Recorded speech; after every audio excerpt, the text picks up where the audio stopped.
মালতীর মেয়ের বিয়ে গিয়েছিল গো? না দেখেছো ওই মেয়েটার গায়ের গয়না? না মানে মালতীর বাবা মালতীকে একটু ভরে দিতে পারলো না?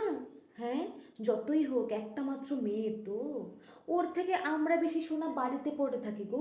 দেখো দেখো না, বেশি সোনা আমরা বাড়িতে পড়ে থাকি।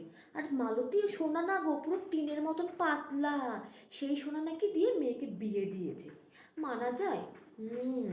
যতই হোক একটা মাত্র মেয়ের।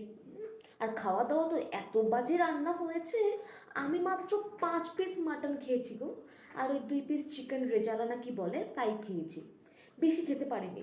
আরে রান্না ভালো হবে তারপর তো খাবো। রান্না মুখেই তোলা যাচ্ছে না। মানুষ তো দেখি খাচ্ছে আর নষ্ট করছে, খাচ্ছে আর নষ্ট করছে। যতই হোক, মেয়েটার যে বিয়ে হয়েছে এই ভাগ্য। আর লাস্ট পাতে যে রসগোল্লা দিয়েছিল, রসগোল্লাটা সে কি টক গো। রসগোল্লা মানে মিষ্টিতে মিষ্টি নেই, যেন নোনতা নোনতা রসগোল্লা। তা সে কেউ মানুষকে খাওয়ায়, তুমি নিজে বলো। হুম। শুধু শুধু ভাই ওই খেয়ে আসলাম।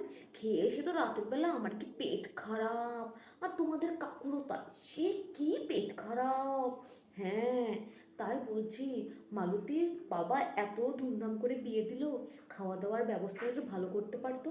মেয়ের গয়না না হয় সেই ঠিক আছে, তা বলে পাতলা টিন টিন দেবে মেয়েকে গো।